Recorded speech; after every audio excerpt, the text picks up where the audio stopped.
Welcome back, Latino Free Minds, episode number 8. How you doing, Danny? Doing good. Doing good. Cool. Everything works, staying busy, right? Staying busy. We've gone through January already. It's the 25th. Start of 2023 and it's already flying by. First month gone. Yeah, this month flew by for sure. I mean, getting into February. Next thing you know, we're back into the summertime, right? It's crazy. But hopefully from here till then it rains a little more, right? The rain has been good for us. Yeah. I always say this is like what you said, we're gonna be into the summer. Is I hate the winter. I mean I shouldn't say hate. I just don't like the cold. Yeah. I'd rather be warm and sweat a little bit than, be cold. But if I wish for that, that means that, half of the year has already gone by. And for people that are getting a little bit older, you'll be able to relate to this. It's like, I wish for that, but I don't, because that means that we're just getting older. Yeah, for sure. Yeah.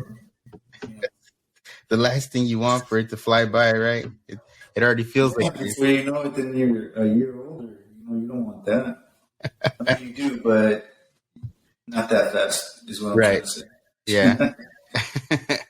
And then just before we move on with today's episode, in the next couple of episodes, we'll probably have our first guest. He's the vice president of the Border Patrol Council. His name's Art Del Cueto. And we'll have him on and we'll talk about the border. A couple episodes ago, that's what we focused on. And, we thought it'd be a good idea to have someone with some firsthand experience at the border to speak to and, ask some questions. So I think that will be Watch the almost like a documentary of what's going on in the border, like what's really going on in the border. Mhm. It's nothing like what the media is painting. The picture that they're painting is completely different from what's really going on the border. So it'd be really interesting to see firsthand knowledge. Yeah.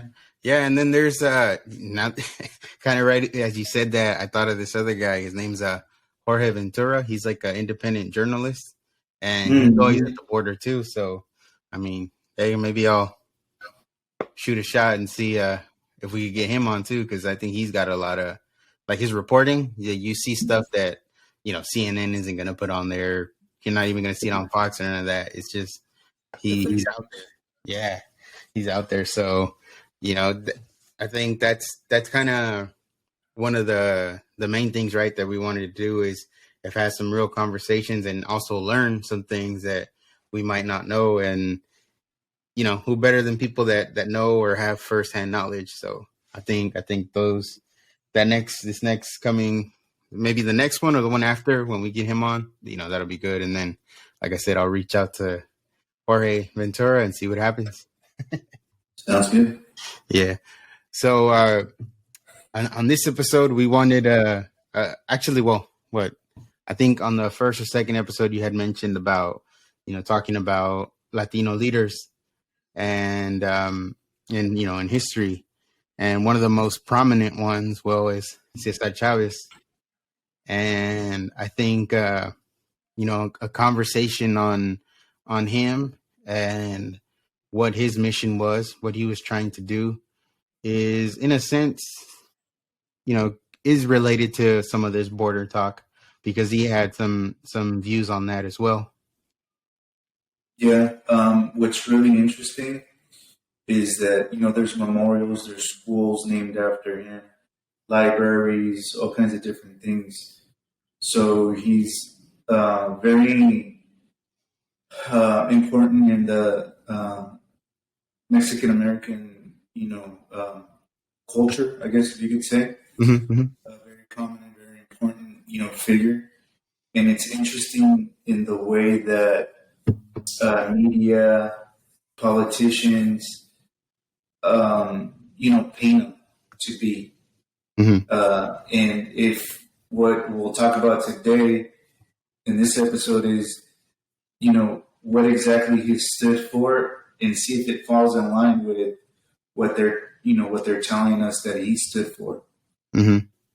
Yeah, because I remember, I mean, I probably should have watched it recently, but the movie they had done with him, or I think was it Michael Pena was portraying him. Um, as far as I understand, it left out a lot, or it wasn't really 100% accurate. Not accurate, but I guess the leaving out a lot kind of sways to one Yeah, direction. whatever they decided to portray in the movie was kind of just focused on certain aspects of what he was about, and didn't really touch in detail all the other things. It's up to the writer, whoever writes the script or writes the movie, and what they want to convey to the public, the audience. But yeah, there's obviously a lot more to a man that whatever they could put in. What is it like? Right. 2 hours, an hour 45 minutes, or whatever the case is. So, Mm-hmm. and it's their view that they want to kind of push out there too. Yeah, yeah. Because I mean, there's that one. There's those views, and then there's the other stuff that you kind of hear, and how he felt about immigration and the kind of stuff that they would go to the border and kind of was it stop illegals from coming in and stuff like that. So I think one of the biggest things that people have to remember with Cesar Chavez is that he was a civil rights activist, and you can actually say human rights. You can kind of put that tag next to his name too, because he came from a family of laborers, farmhands, and he went to the Navy, if I remember correctly, about 2 years. Really disliked it, didn't like it whatsoever.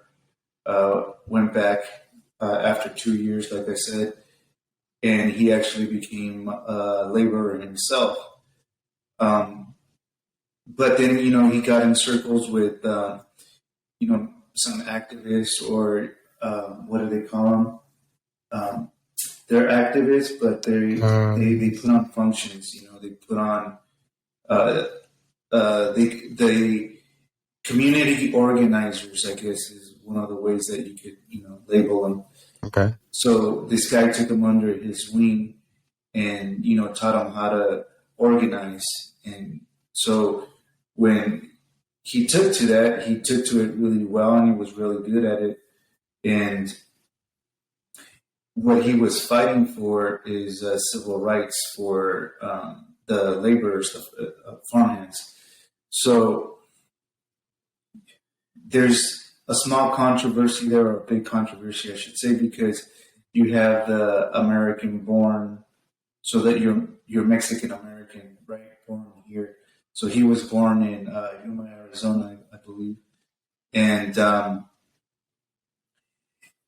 you have this situation where the farmers were taking advantage of them, the Mexican American laborers, and they were paying them a low wage, and the working conditions were not the best working conditions, of course. So he started organizing, and I'm just giving you like a condensed version. Mm-hmm. So he started organizing and started, picketing. He founded, I wrote it down here. He founded National Farm Workers Association, and they were picketing with that group, and they were doing boycotts. And he promoted nonviolence, so that's some of the ways that he demonstrated against the farmers, mm-hmm. and fought against the farmers for civil rights. That's when they would go on strikes and all that, right? Like mm-hmm. I believe the strike and stuff like that. Yeah, and so when they were doing that, you had the Mexican Americans, that were laborers that were on strike, right? Mm-hmm. So what the farmers would do is they would go over to the Mexican side and bring in illegal immigrants, and they would call them strike breakers. So now you had, illegal immigrants, as farmhands, and they were doing the job for the people that were on strike. So the farmers weren't affected at all whatsoever because the work was still getting done. As a matter of fact, it was probably even cheaper. Yeah, it So would defeat the purpose of the strike itself then. yeah, so that brings us to day and age right now, Mm-hmm. and what has been, past decades, is that's exactly what you know some of these, not farmers anymore, but business owners or whatnot, are taking advantage of the illegal immigrants for cheap labor, right? Mm-hmm. And poor working conditions. They don't have to supply health insurance or anything like that, right? Yeah. So, in one hand, you have Cesar Chavez that was fighting for civil rights, human rights for the laborers. So you're either with that or you oppose it, right? So you support it or you oppose it. Right. So if you support it, you go, okay, go ahead and allow them to strike and get the civil rights, human rights, that working conditions that they deserve, right? So Mm-hmm. that makes sense. Mm-hmm. But then when the farmers, the labor, the ones that hire the laborers, go and get illegal immigrants to do the work, with, are you opposed to that or are you against that? Because if you're for that, you're saying, it's okay for illegals to come over, and then you completely dismiss the people that are fighting for the civil rights, by striking. Mm-hmm. So You can have both. you can't have both. So at the same time, the farmers are taking advantage of the illegal immigrants. So you have a conundrum.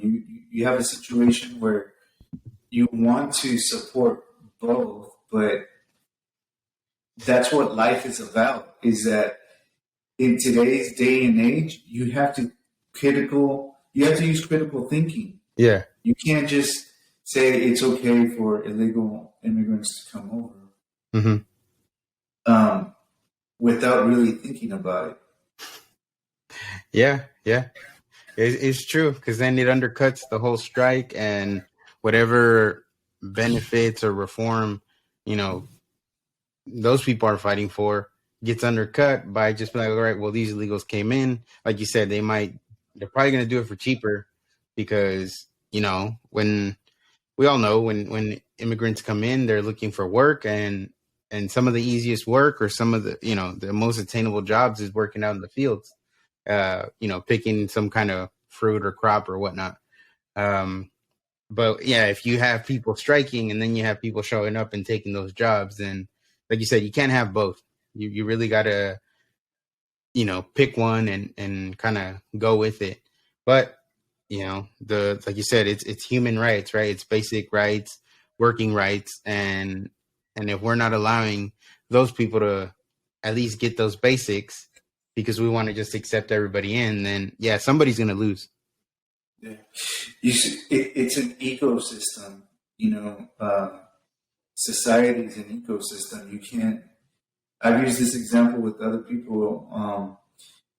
It's like I live in my home, right? I have my family, I have my kids, I have my wife, and I allow my family to come in my home, or friends that I know that are vetted, if you will. I know where they come from, I know what their intentions are, Yeah, and stuff like that. So I'm not going to leave my door open for anybody that I don't know to walk in there and help themselves to everything that I have in my house, right? yeah, Or if they're going to try to do harm to me, I don't know. So it's the same concept. It's an ecosystem, in order for it to function. That can't function. Someone with bad intentions is going to come in eventually come in. and rob me, get rid of me and take over my home, Yeah. right? And it's funny because, as you were saying all that, I was remembering too that recently, Nancy Pelosi, when I think it was Ron DeSantis, had sent some illegal immigrants up to, I think, DC, I want to say. Um, and her kind of thing was that exactly what she said was, here it is. It says, we have a shortage of workers in our country. And you see, even in Florida, some of the farmers and the growers are saying, why are you shipping these immigrants up north? We need them to pick the crops down here. And it's like, you know, it's kind of what you're talking about, like People just fall into their game and their manipulation. It's wild because we're in 2023, like we were talking about at the beginning of the episode. mm-hmm. And what's missing is the critical thinking. That used to be a class. I remember there was a critical. It was either critical theory or something like that. Something like that, but it was like where you had to think critically. I don't think by the time I got out of high school, I'm pretty sure it wasn't a class anymore. Let alone today. But that's kind of one of the most important things that, as we've been talking about is people to think independently, right? Be independent thinkers or kind of question what they're being told. And if they're not, then they're not going to think critically pretty much on anything. They're just going to accept what's given to them. Yeah. Like Cesar Chavez was a critical thinker. Yeah. He saw something that wasn't right. It didn't make sense. He got organized. He got, people to follow him in fighting for civil and human rights. Mm-hmm. So, he was a critical thinker. We should be critical thinkers too. Yeah. And, the crazy thing is that if you go into Wikipedia and stuff like that, I wrote down one of the sentences that they used to describe him. And it says that he has leftist politics with Catholic social teachings. And one of the things when I was waking up is that I started thinking, why is it that I'm a Democrat? Why do I lean to the left, supposedly, in my mind? In being, Catholic really didn't align with all the values that were for the Democrats. Mm-hmm. So it's funny. It's like you got two things that don't match up right here, the way that they just described them. Unless, the leftists of today are completely different from the leftists of back then. And we're talking about the 60s and early 70s, right? Right. And that's a possibility, that they're so far left that they're not left anymore. It's like, I don't know if this is left, they're in the back. And there's that saying, right? Like people say, I didn't leave the Democratic Party left me. And it's it could be true. It could be that at his time when he was considered a quote unquote leftist, it was a little more maybe more close to the center than it is at today's extreme. Yeah. And that's real. And you see what we're doing right now is, critical thinking and using our common sense, that is a possibility. Mm-hmm. And in that the way that they measured that completely changed, and it's no longer the same from when it was back then, because if you look at his values based on where we're at today, 2023, he would be considered right. Yeah. He'd be considered a conservative. So check this out. So he was religious, right? Mm-hmm. He was for border control. that's already your way, right? Um, and nonviolence. Yeah. Oh, you're right. So, he followed Gandhi's teaching. So a lot of the things that he did is he fasted, Yeah. right? He was, that's how he gained a lot of national attention, even not just national but international attention, I believe, Hmm. with this fasting. So he really studied that. And you look at today's leftists, you got Antifa. They just started actually rioting and burning down cop cars and businesses and stuff like that just in the past week. Yeah, in So Atlanta, right? I think. yeah, Atlanta. And it's if I understand it right, what was it? An Antifa member shot a cop, then they shot back, killed him or her. I don't remember if it was a guy or a girl. And then Yeah, after that, they started rioting. they were squatters. I think they were these Antifa members, or this Antifa member was squatting, and the police showed up. I believe the Antifa members fired at the police, and of course, the police fired back, and unfortunately, well, this person passed away. But then, the demonstrations, the what do they call them? Peaceful demonstrations Mostly started. peaceful protest. Yeah, there you go. The Yeah. peaceful protests Yeah. started. No, but I think the point that you made was like, you know, if in today's day and age, yeah, he would probably be considered a right wing extremist, right? Um, Yeah, just simply with the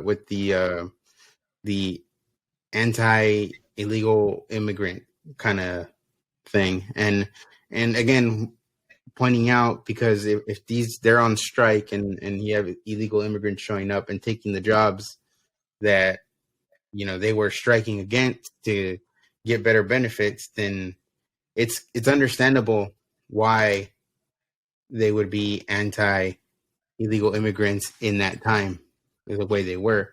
And in today's age, like, yeah, he would be considered right wing. And you know and then just kind of, it says here, I was just kind of reading it, it says he was constantly monitored by the FBI, so that really makes you right wing then. oh yeah, for sure. He's definitely right wing. With today's standards. Yeah, exactly. But it's just really interesting. On we started off the podcast first episode about manipulation. So it just goes to show you how that hasn't changed. It's all manipulation. Hmm. There's people that are propped up, if you will, to gain national attention for whatever reason it may be, Hmm. and it hasn't changed. The same thing is happening right now. Yeah, it's So kind of what we were saying too about the word choice, right? How they're strategic in what words they choose when they're going to elevate someone, or in a sense bring someone down. Because if you just search Cesar Chavez, you're gonna get articles that kind of talk about his history, and then you're also gonna get articles that are questioning him, or if he should be even looked at, you know what I mean, with respect, or because of his different views. That, again, in today's age, if we're that's the thing with today's age that kind of we shouldn't be doing, or but it's common now, is you go back in time and then you try to judge that time with today's standards, and it's never gonna be, you know what I mean, perfect, yeah, because times yeah, change, views change, and what was happening then, we can't measure it with today's. data. No, and it's kind of what you and I are talking about right now is we're looking at Cesar Chavez at that time Hmm. and in that environment, political environment, and you and I can talk and go, okay, yeah, maybe the way that they viewed leftists at that time is different than what it is now. So we can have that conversation and we can understand that, but people now, they just revert back to the words that came out of that person's mouth at that time without any context behind it. Hmm. And they're woke, right? So they got to cancel them. Yeah. Yeah. So yeah, you're right. You pulled up an article before the podcast that was showing, some woke article, saying that the anti-Mexican sentiment from a Mexican American.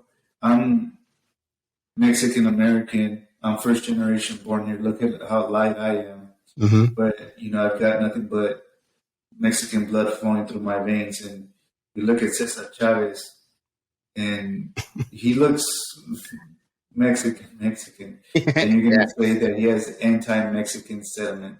And it's all like, take, like you said, taking it out of context, right? So Yeah, right here it says, absolutely. during a massive farm work strike that first started in 1965, farmers sought to bring undocumented laborers from Mexico. Those laborers who were strike breakers were often called illegals and wetbacks by strike supporters, including Cesar Chavez himself. Now, illegals, I mean, I don't find that as an offensive term, now or then. I mean, it's one of those things where it's like, well, it's a fact. It's an illegal immigrant. Um, Yeah, Wetbacks, I mean, from when I was little in elementary school, as a, Latino, Mexican, American, that was maybe because I was little, but it was kind of like a joke.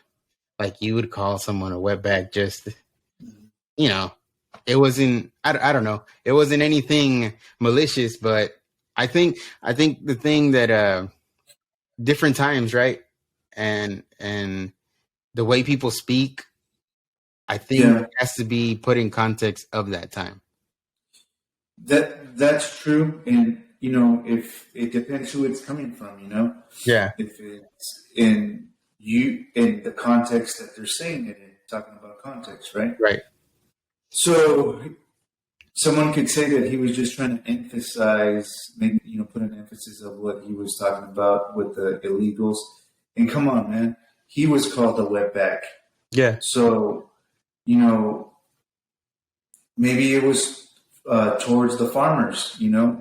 It's like if I'm protesting or boycotting the farmers, striking against the farmers, and they're going over and getting illegal immigrants, and they've been calling me the Mexican American a wetback all Hmm. the time that I had been working for those same farmers. Maybe it's something directed directly towards them. Yeah. And it's hard to understand the context. The man isn't here, um, and we can't get that answer. And I doubt, I believe someone asked him a question about that, and probably maybe had an answer for that. That kind of like what I explained. I'm just making assumptions. Hmm. Um, but is the media really gonna, play that at that time and give that explanation or now? No. But the point is that we everything's taken out of context. We don't know what the context was. And going back to Mexican Americans and Mexicans, period. I mean, we call Americans gabachos. So Yeah. there's all kinds of different things You that we know, say. We're not the nicest people either. I had a conversation with someone a long time ago, and and the guy that I was talking to in this conversation, I didn't even know him really. He goes, "Oh man, I can't believe that one minority would say something bad about another minority." And I turned around and I was like, "You are so wrong because." Um, Latinos can be pretty nasty when Yeah. they're talking about someone or some other race or whatever the case may And be. that's kind of So what I meant. Like, say when I was when you're younger, right? You got your friends and you're talking, but you're saying some dumb things, but it's not, you know, the they're context, right? nasty. Yeah. Yeah, And I mean, maybe it's not a good comparison. Maybe it is, but that's like kind of like if you have a black leader, right? That was, let's say, prominent, and maybe with time his views now are don't match up to today's, right? You could easily go, well, he called other black people the N-word, and it's like, well, yeah, yeah, black people are constantly using that as a term with each other, right? yeah, So it's kind of like you said, he's not here to kind of explain himself, but I can easily see it too as just kind of, hey, this is what they call me, so I'm gonna say it too. You know what I mean? yeah, And maybe yeah, in frustration of whatever he was fighting for being undercut, that was just maybe just raw emotion and not so much malicious intent, but it's like, hey, we're trying to accomplish something here, but with this happening, it it's not helping. yeah. No, that's possibility. We won't know, right? It is one of those things. But what we can do is do what we're doing right now is have a conversation about it and call out things like that. So, for example, one of the things that I said earlier is that I was trying to think how the media, politicians, and teachers would portray him to be to us, Mm-hmm. at this time. It's like if I was just, you know, based on what I've seen going to school, middle school, high school, and what I've heard about him growing up, is that he fought for Mexicans. Right. That's the way that I would perceive, what he did, Mm-hmm. and for laborers. So that was, the impression that I got. But at the same time, they made him they made him out to be like this Democrat, this leftist, right? Mm-hmm. And I guess so. You hold on to that, right? And as time goes, and that goalpost or the way that you look at a Democrat or Republican or a conservative or a leftist, right, Mm-hmm. changes over time. If that label sticks with him all the way to now, then you're like, he's one of these, you know, go woke, Yeah, yeah, leftists, yeah, but that's far from the truth. yeah. I don't know, how would you perceive him based on what you heard about him growing up. I would say similar to you that he was. I knew about the strikes, that he was trying to help Mexican farm workers get paid better. Um, but yeah, I think the way it was portrayed was always in a positive light as far as trying to help Mexican Americans and make money and getting benefits for the job that they're doing. And you see, out of what you said and I said, there was never that, um, having a position on a strong border. Mm-hmm. That was never, you know, Yeah, that was something that was when they talked about never the him. case. Yeah, it wasn't a topic or a subject on him that was ever really ever brought up. I think I didn't start hearing about that. Maybe I was already out of high school when I started hearing that, and that could Yeah, be just even again people trying to go back in time and, well, look what this guy did, look what he said, and then it starts to get more attention in yeah, in trying to paint him in a negative light. yeah. And now think about this: is that if they start going into those details, right, about what he stood for, it wouldn't fit their narrative anymore. Mm-hmm.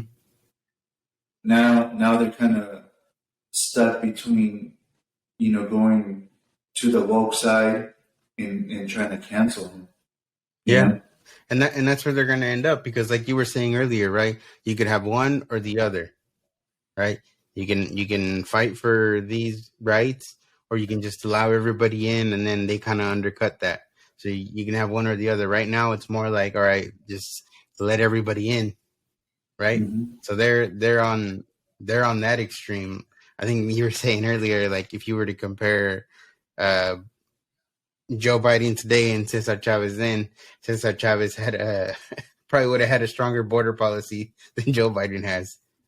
Well, yeah, you bring you got that picture of Joe Biden in the Oval Office with the bust of Cesar Chavez behind him, and it's one of those things.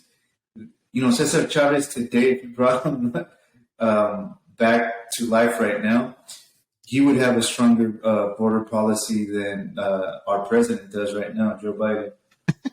So It's funny because yeah, that's true.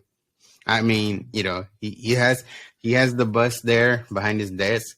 Is it to me it's like, well, does Joe Biden really know, or is he just kind of using the manipulation, right? Because I think to me this is more manipulative, because yeah, Joe Biden should know that Cesar Chavez wasn't pro illegal immigration. You know what I mean? So it's like this is just a kind of pull at your heartstrings. You see, I'm with the Latino that's people. exactly what it is. I got Because Joe Biden was around in the time where Cesar Chavez was, very prominent, yeah, he was in the yeah, 70s. yeah. And but that's part of that's manipulation tactic there. You're like, oh, Joe Biden cares about Mexican Americans. He's got Cesar Chavez behind his desk in the Oval Office. But it's like, Yeah. man, it's not And, even you know, pandering. hmm? It's pandering. No, yeah. And one of the things that I kind of learned about, um, but 10, 12 years ago is, by the border, if you talk about California, Arizona, and Texas border, near Brownsville, Texas, which is by the Rio Grande Valley area. Mm-hmm. There's a lot of history of Mexican Americans that have the same position that Cesar Chavez had about the border in the area where he was at. Yeah. And we can start diving into that. And there's even what's very interesting if you start looking into that history is that they were conservatives, right? And they had a very strong voice, and they had a stronghold on that opinion in that area. Okay, Mm-hmm. Mm-hmm. then some sort of politician came in, and I can't give you names or details. It was a long time ago when I looked into it, but people can look into it. There was a politician that kind of flipped everything on its head Mm-hmm. with that. So they had, a Democrat kind of go in there and switch things up. And it's all for votes. It's Yeah. all for votes. And, Cesar Chavez, I wrote down a little note right here, is that Cesar Chavez, when he organized, he helped laborers to vote. So he was educating them, Mm-hmm. letting them know that their voice was strong, and signing them up to vote. Mm-hmm. And the reason I say that it's all about the votes, for illegals to come in, that's exactly what they're doing. I just heard earlier today that in some area, I think it's Los Angeles or something like that, Governor Newsom wants to allow illegal immigrants to become officers, police officers. Have Yeah. you heard that story yet? Yeah, I believe it.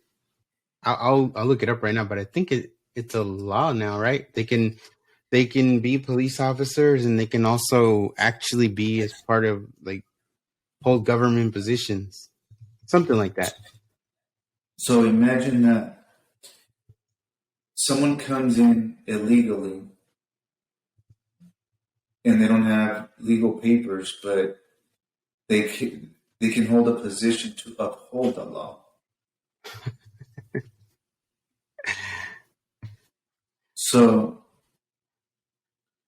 and going back to the whole vote thing, is that with illegal immigrants, you know, Gavin Newsom, as a favor, as something that the illegal immigrants owe them, I can imagine they expect for them to vote for them, because this is where this is going. Is if they can hold positions, we don't have, they don't have to have an ID to vote. When we have elections, they can just cast a ballot wherever they get that ballot from. We've heard stories of ballots just being mailed out. Yeah. So right here, this is what I found. It says the text in one post here reads: SB 960 changes California law so that police officers no longer need to be either U.S. citizens or even legally in the country. Oh no, so that's just the post. Let's see. The bill would remove provisions that require peace officers to either be citizens of the United States or be a permanent resident who is eligible for and has applied for citizenship, and would instead require peace officers to be legally authorized to work in the United States and make conforming changes.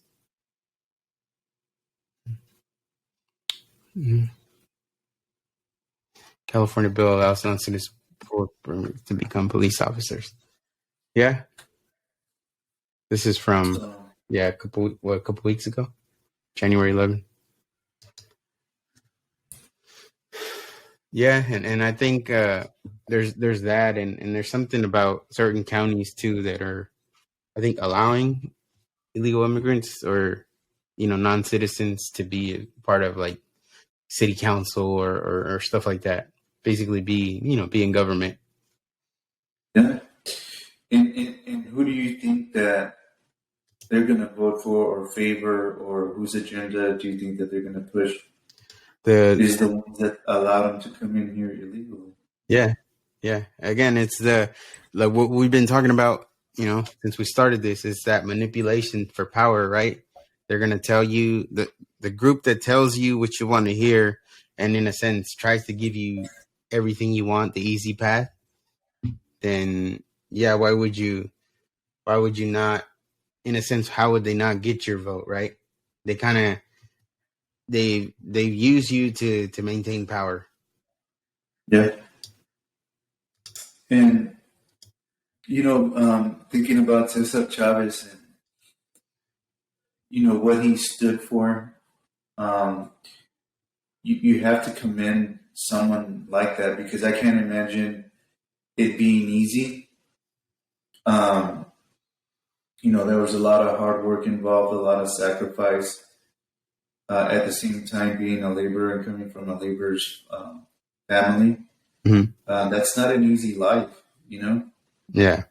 In the documentary, they made it seem like he alienated his, family, his son, specifically. They really emphasized in that. The wife they always showed her to be, quite understanding of what his mission was, to accomplish and stuff like that. So, I can only imagine that, being really difficult, and, putting his body through, the fasting. It just shows you how serious he was about, what his beliefs and mission was, for people, not necessarily. I mean, of course, he wanted that for him, for his kids and stuff like that. But just imagine it's like generations to come. Yeah. And we can't let that just be erased. You know. Mm-hmm. Yeah, because it was a fight, a battle that affects the future, right? It's kind of like when we talk about voting and making sure you know what you're voting for, and what, pay attention to all that, what these politicians are saying, because it might not affect you right now, but in the future, in the long run, that's when it could have the effects on the future generations.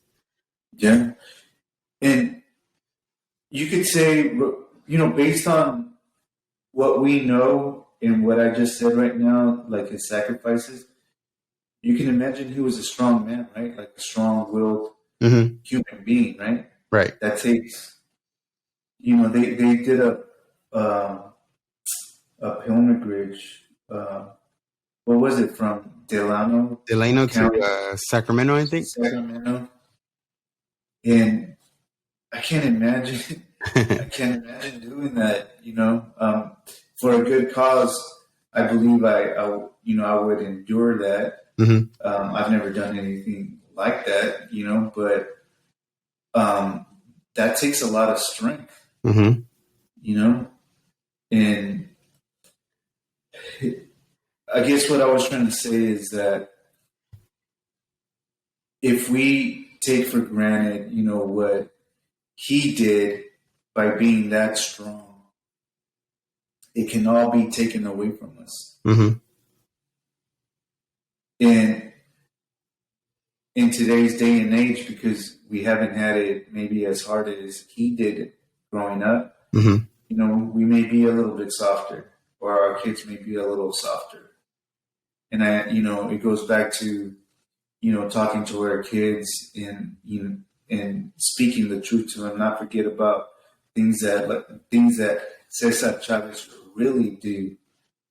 Yeah. Not just, he's a brown guy that was fighting for Mexican rights. It's like, no, go into detail, Mm-hmm. about what it was, how they would, the farmers were taking advantage of the Mexican American laborers and the illegal immigrant laborers. They were taking advantage of both of them. Yeah. So it's like, you're either going to allow us to take advantage of you, Mexican Americans, and if you walk off, we're going to go take advantage of your brothers and cousins Yeah. across the way that are legal immigrants. And So we're gonna you pay them treat less. exactly. So if you have a problem with what Cesar Chavez was trying to accomplish at that time, you've got um, you've got a conundrum. You're in a tough spot, because how are you going to defend one, and how are you going to defend the other one? Yeah. Yeah. Again, goes back to critically thinking, right? Yeah. And then it's like you said, right? We haven't had it maybe as hard as they had it, right? Where we haven't needed to do a pilgrimage from Delano to Sacramento, right? Like you were saying, like, but geez, man, sometimes the way the state is going, the way that the country's going, some of the things that they want to put in place, stuff like that might need to just happen again. You know what I mean? Yeah, and we talk about like leaving California and stuff like that, and a lot of people have left California for those same reasons. Yeah. And at some point, we have to start thinking, no, why should we leave? Yeah. It's like we have to do something so that these, corrupt politicians leave, not Yeah. us. Yeah. Because all we're doing when we're leaving is we're just giving them a free ride, I guess you could say, an easy win, an easy It's pass. an easy win. It's an easy win. So let's imagine that Cesar Chavez is thinking about striking against these farmers, right? Mm-hmm. And he's like, you know what? I'm just gonna leave. I'm gonna go do something else. I'm gonna go back to the Navy or something, right? Yeah. Yeah. Hey, if we want to use like a football term, it's like the field is wide open for a touchdown. Mm-hmm. They're high stepping into that touchdown. Yeah, exactly. Exactly. And it just, it makes no sense, right? It makes no sense to do that. And I think, unfortunately, a lot of the people that have left, it's understandable, right? It kind of does seem hopeless here in California, but it does give them an easier path, an easier win to do whatever it is that they want to do. And, in a sense, does make it harder. But, as if we keep doing our part, speaking up speaking up against these whatever laws or whatever they want to put in place that we don't agree with, yeah, we can make a difference, but we have to actually stand up and put our foot down and actually be against it and let it be known, right? Uh, we can't just give up. We can't have a loser mentality, because if you're in California and you have a loser mentality, you might as well leave, because Yeah. if you just put your hands up like, oh well, there's no point, then yeah, just get out of here because you're not going to help. We don't Yeah. need you here. You know, someone picking up and moving from one state to another, that's a huge sacrifice. It takes a big commitment, from not just a person, but the person's family and stuff like that. Yeah. Whether it's a wife, kids, or, and, um, you know, parents, cousins, friends. That's a big decision to make, right? So it's a huge sacrifice. So just imagine that you don't do what Cesar Chavez did, but let's just say that you organize just a tiny little bit, and you do a little gathering protest, peaceful, like a real Yeah. peaceful protest, Yeah. not one of the Antifa peaceful protests, but and demonstrate. One of the things that they do is with the manipulation, they try to portray that we are the minority, that you and I, the way that we think, are the minority. Mm-hmm. But in all reality, I almost guarantee I'm willing to, bet some money that we are the majority in California that feel this way. Yeah. It's just, those areas where it's really crowded, and they really concentrate on pushing their agenda, where they make it seem that they are the majority, but they're really not.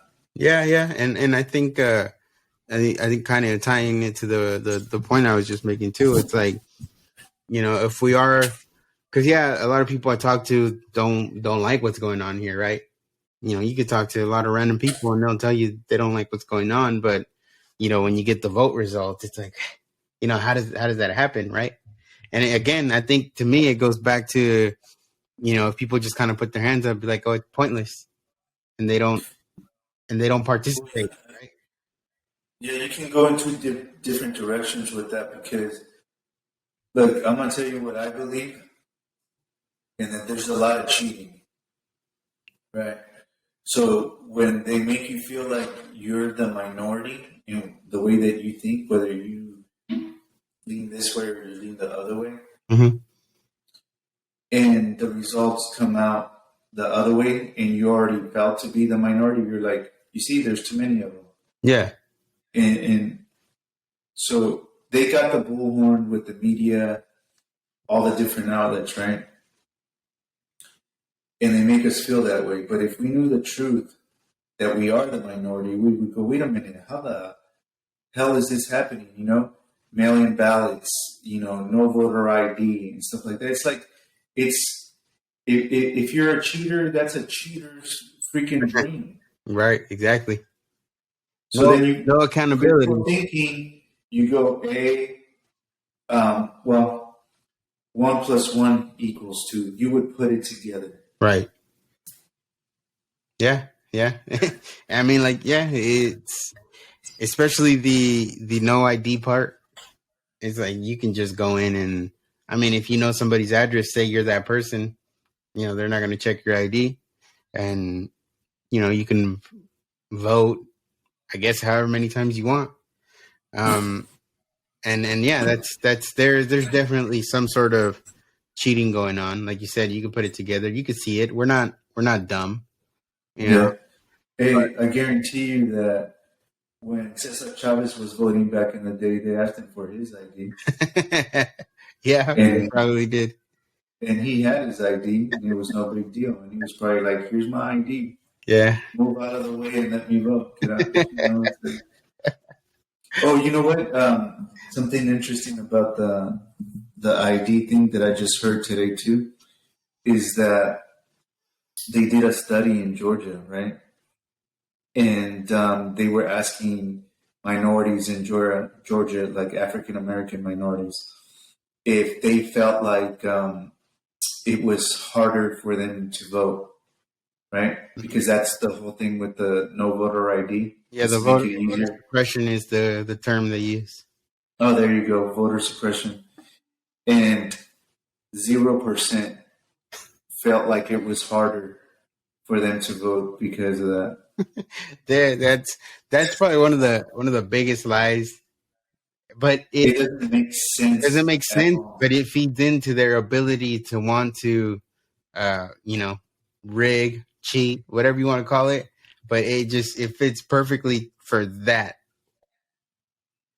But Yes, it does. So but when you ask real people, like you said, right, everyday people, hey, is it hard to vote for you? It's like, no, I can go vote. Like I had said before, right? You get your general election and you get your midterm every 2 years. There's one day to vote. yeah, You know, you have your primaries and stuff like that, but the main elections that are gonna change the course of the federal government or even your state government are pretty much every 2 years.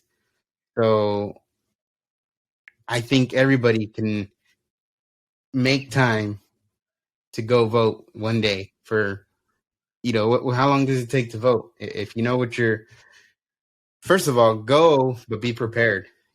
Look up all your candidates, really, really investigate if they line up with you. And then once you go vote, that should take no more than 10, 15 minutes max. you know, I mean, they used to do it that like that before all of this technology, and we could do it again. They had the voting day, not the voting days, or voting week, or voting month. Yeah, So, are we going backwards with our technology, where it's becoming more difficult and complicated to vote?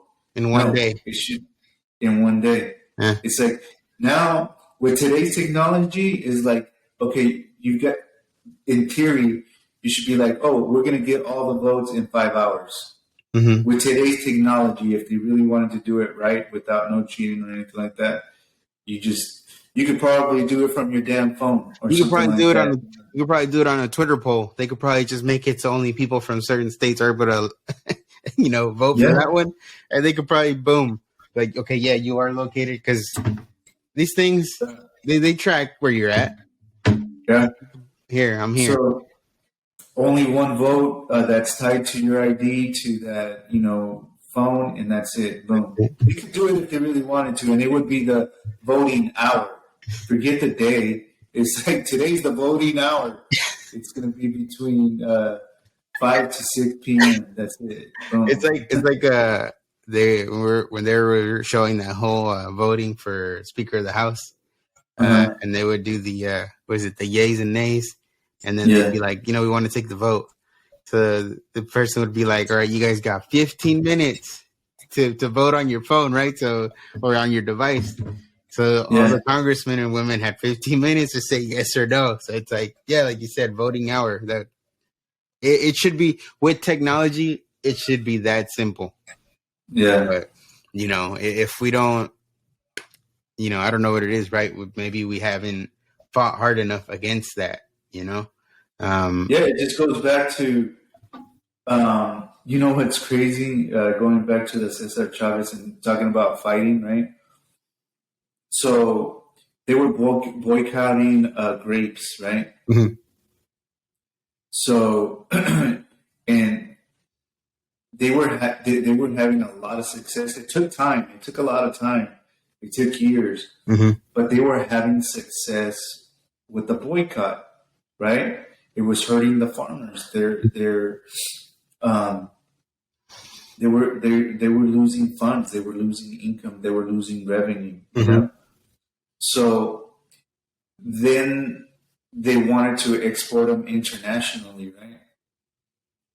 And then, Cesar Chavez and his foundations and organizations could have said, we're screwed. We're done. Mm-hmm. They've got contracts to where they're shipping them offshores, international, and they're going to get the money, right? Mm-hmm. Probably end up making more money or something. So Cesar Chavez didn't give up. He went international.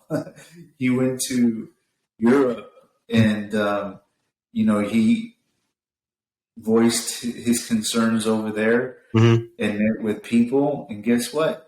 They boycotted the damn grapes too. So they ended up losing. So it's one of those things: is that have we lost our fighting spirit? We just that defeated. I think so, man. I think this is the problem, and kind of comparing it to that. I think nowadays people want to win, want to win and get everything they wanted. Boom, one shot. You know what I mean? They don't want to take the long battle and realize, all right, I think we had talked about this before. We're not going to get everything we want by little, but you start pushing on the brakes and you start stopping things. And then soon enough, you've done enough to, all right, boom, now I got what I want. You know what I mean? But I think that's the problem. People just want just boom, one fight, we win, winner takes all, and that's not realistic. Yeah. Well, right now I just remembered this quote, and I know, most of everybody's heard it, is that hard times makes strong men, and good times make weak men. Mm-hmm. It's like, are we in that period? Are we in that era of good times where there's nothing but weak? And when I say men, is like humans, Mm-hmm. Men and women.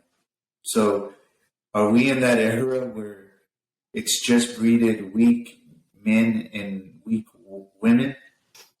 Well, I don't know. It kind of feels like it, right? We're so weak that we don't even know what a man and a woman is, so we're probably there. Well, we're so weak we're offended by real men and real women. Right? Yeah. That's where we are. Recognize that. But that means we're in some tough times, and we need some strong men, strong people to stand up and like I was saying before, just be about the fight. Don't have a loser mentality, right? Like you said, or just give up. Like you said, Cesar Chavez could have easily just said, "Yeah, I'm out." Yeah. Same today. Anybody can easily say, all right, I'm leaving California, or I'm not going to vote. What's the point? Then, we don't need weak. That's weak. We don't need that. We need you to do what you can, do your part. Everybody's got their part, right? As they say, every vote counts. It might not feel like it because how you might feel the system is, set up for Rigged. Yeah. rigged. But it's like you're trying to fight a fair fight. And but if you don't throw a punch, then what's the point? Yeah, I mean, and it's like with one arm tied behind your head. That's how you kind of feel because of the way that the system is set up. Yeah, I think that's a good way to put it. But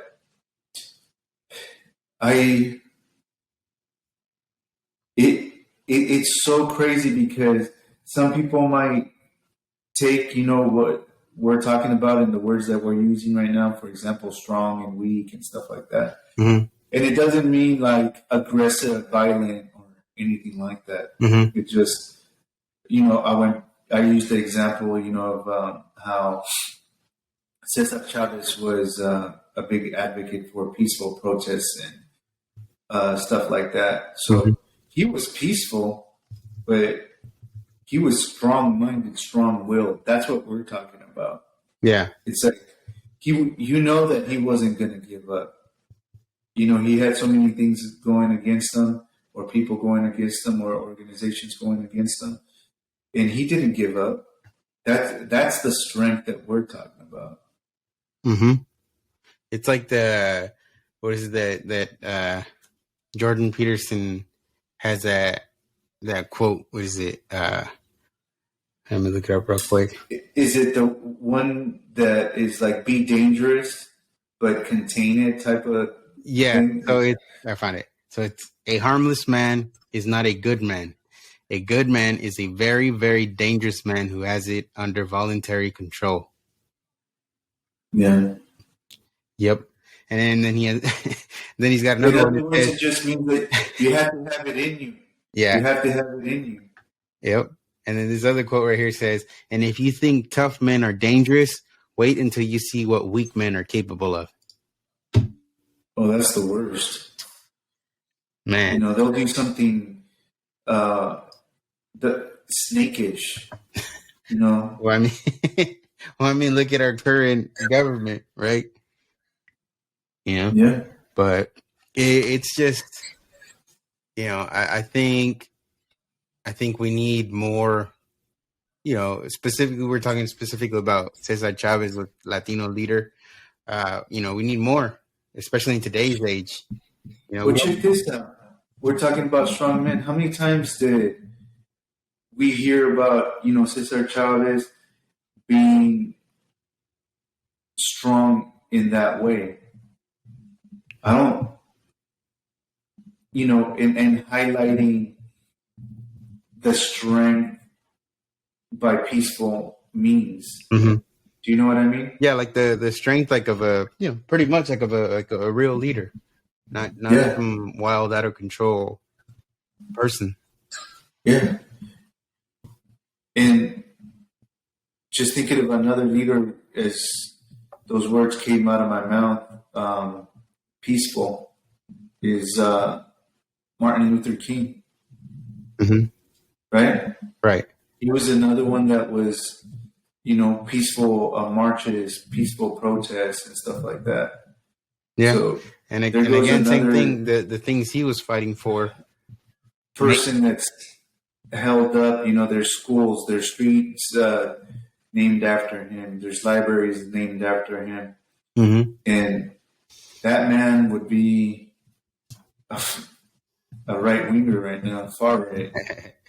Yeah, and I mean, and similar to Chavez, right? What he was fighting for then had more of its effects for future generations. Yeah. But that's kind of where I think we are, where we really got to find some, not necessarily one person, but just people to stand up and be leaders. Yeah. And you know what's crazy is right now that you said that is who is that right now, or who has been that since Cesar Chavez? Oh man, I mean, I can't. Maybe local levels, someone can think of someone, It may be, but maybe. at that level or caliber, I don't know. I don't know, because nowadays, people look at celebrities as leaders. I think that's what makes So, it so, weak. so celebrities are the replacements for the Cesar Chavez's of the world. Yeah, well, I mean, they're going to today's time, right? Environment. You have all these woke celebrities that are pushing the narrative that they're the ones fighting for the people. You know what? I think you're 100% right. I mean, that's who they use now. They use celebrities that are pretty much in line with the narrative, and They're controlled. yeah, you know what I mean? Like the other day, what's his name?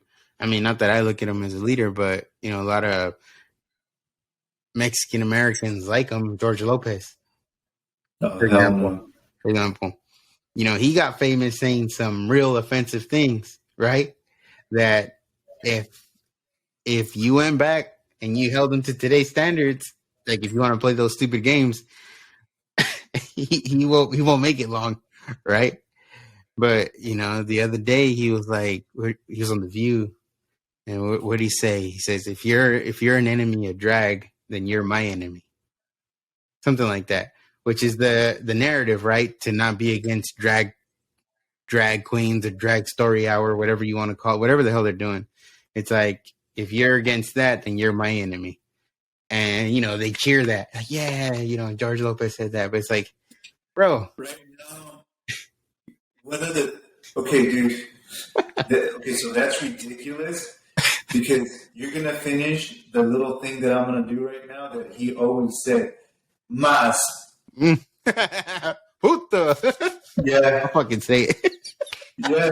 No, I know. That's, I'm not afraid of saying it, but I knew you were going to be able to finish it. But that's the kind of stuff that he would say.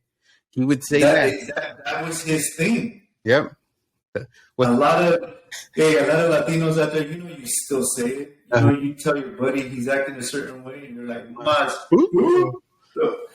And that was George Lopez's thing. Yeah. Come on, man. Or fuck that puto. That was his thing too. FTP. He can't. His current stance. We were talking about it before, kind of going off something else, but his current stance right now, being so woke. Comedians are supposed to push the boundaries, right? It's supposed to make you laugh. Those kind of things, like you were saying earlier, Mexican people can be harsh. Especially when it comes to comedy, Mexican people could be harsh, but it's for fun. He can't do that now. Not with his current stances. There's no way he can do the jokes. If you saw George Lopez and said, "Hey, do your jokes from back then, they were super funny," I can't imagine he would do them comfortably if he really is the way he's portraying himself to be now. Look, I'm gonna tell you one thing right now. Like, if George Lopez, like you said, they're trying to hold these celebrities up to be like our Cesar Chavez's today's day and age, right? Man, he can't even come close to him with 100-foot pole. It's like, don't even try, dude. Don't even come on these TV shows or go on your social media. Try to even come close to that because you're not. Yeah.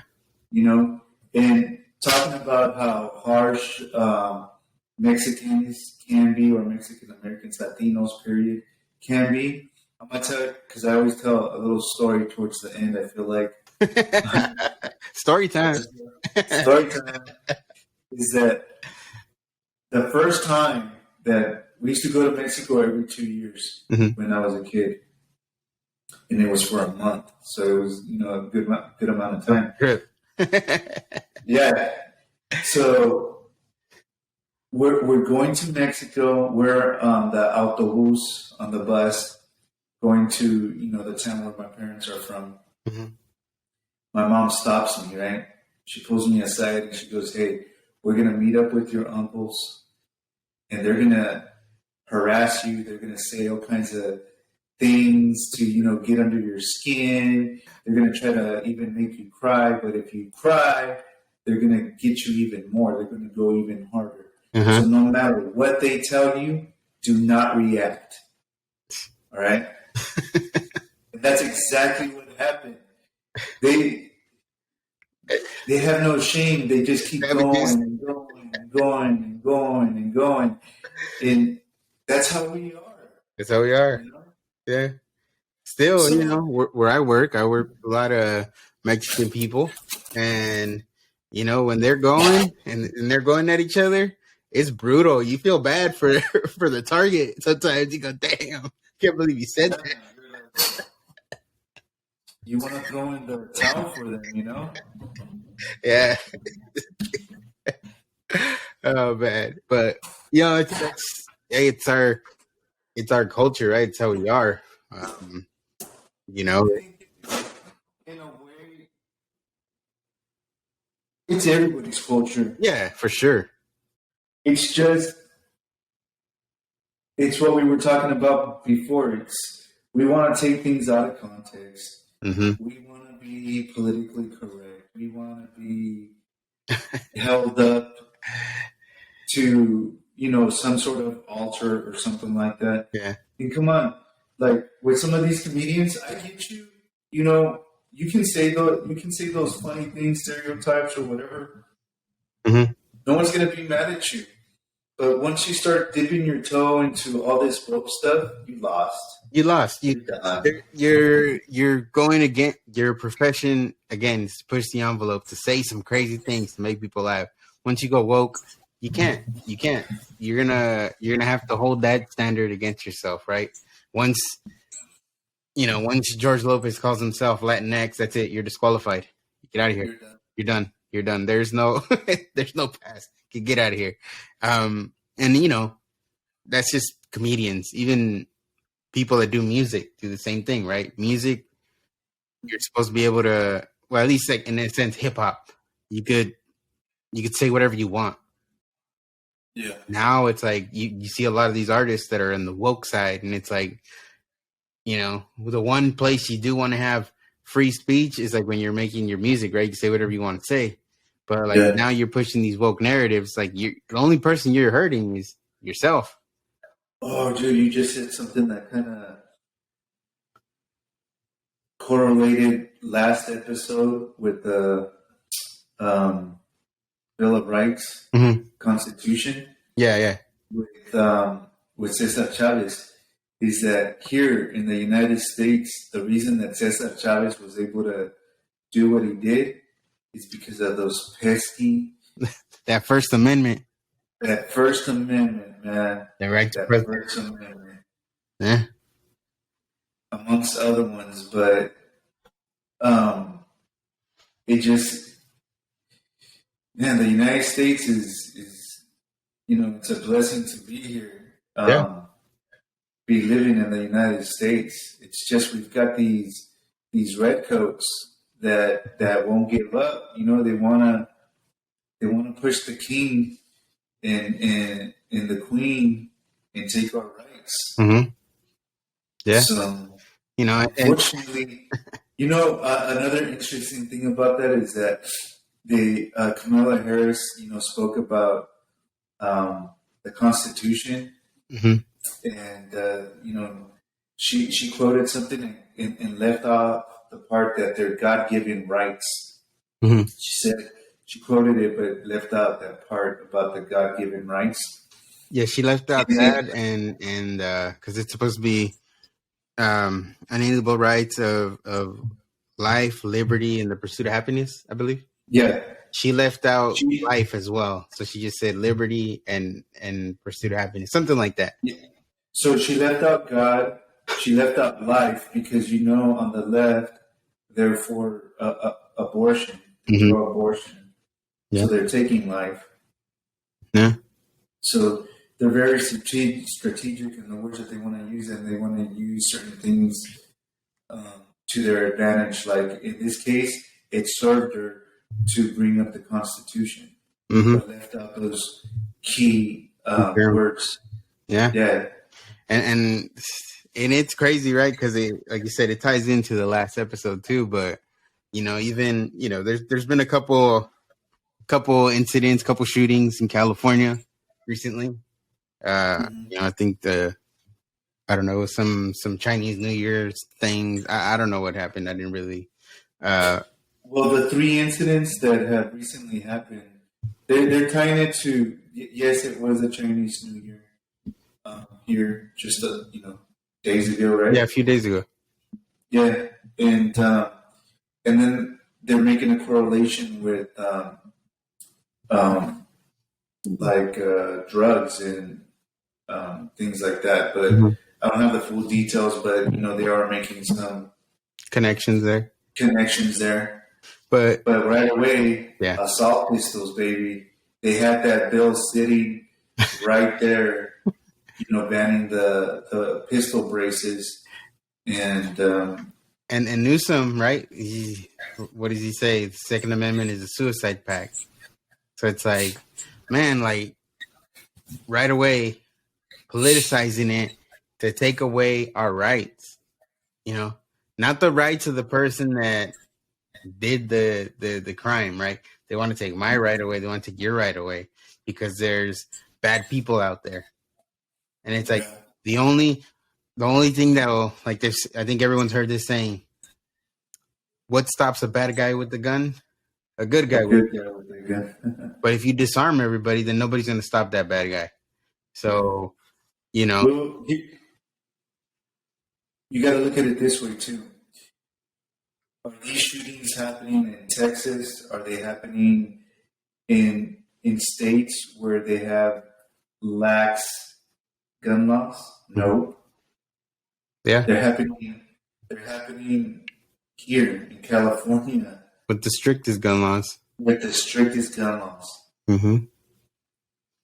You know, the highest murder rate per capita, Chicago.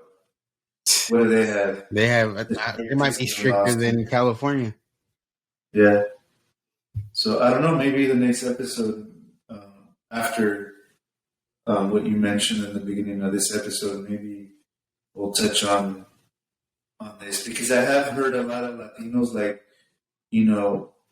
condemning gun ownership. Mm-hmm. So maybe it's one of those things that we might have to touch on. Yeah, for sure.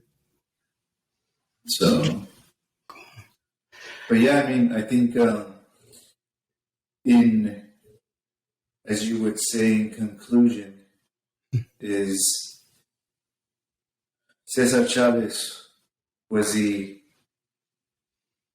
a conservative or is he a leftist? So, in my eyes, he would be a conservative Mm-hmm. today's day and age, Yeah. straight up. Mm-hmm. His message, unfortunately, I think over time has been lost Or manipulated. or manipulated. And they should, people should have real conversations in school about what he really stood for, Mm-hmm. in depth, Yeah. not just the surface stuff. Yeah. Even the surface stuff is important, but the deeper stuff is, equally as important, if not more important. Yeah. And kind of you said, like, to finish off is it's just Cesar Chavez accomplished what he wanted to accomplish because he stood up and he fought for what he thought was right or what he thought was necessary for the people at that time. And we can learn from that and also ourselves fight for what we feel is right when something's going against us, it's hurting us, not benefiting us. We had to fight and not just give up, because it's easy to give up. It's easy to just say, hey, what's the point? But that's a weak mentality. That's a weak man. That's a weak person. And you can't be weak minded like that. You have to see the battle in front of you and commit to it or get out. Yeah, agreed. Cool. Well, we'll catch you guys on the next one. Hope you enjoyed that one. And we're I think each conversation gets better and better. So, Yeah, I would have to agree with that. I mean, and we're getting comfortable with the whole speaking thing. podcast, I'm not. right? Yeah, I'm. The most outgoing. I mean, I like to have conversations and stuff like that. But as far as being like a personality, where drawing the most attention or being loud and rowdy or anything like that, that's not. I don't think it's either one of us. Yeah, But no. it's just good to have good, solid conversations. That's all, and we're just getting comfortable with it. So I think they're getting better too. So Yeah, for sure. For sure. I agree. All right, then. Well, we'll catch you guys on the next one and hope you enjoyed it.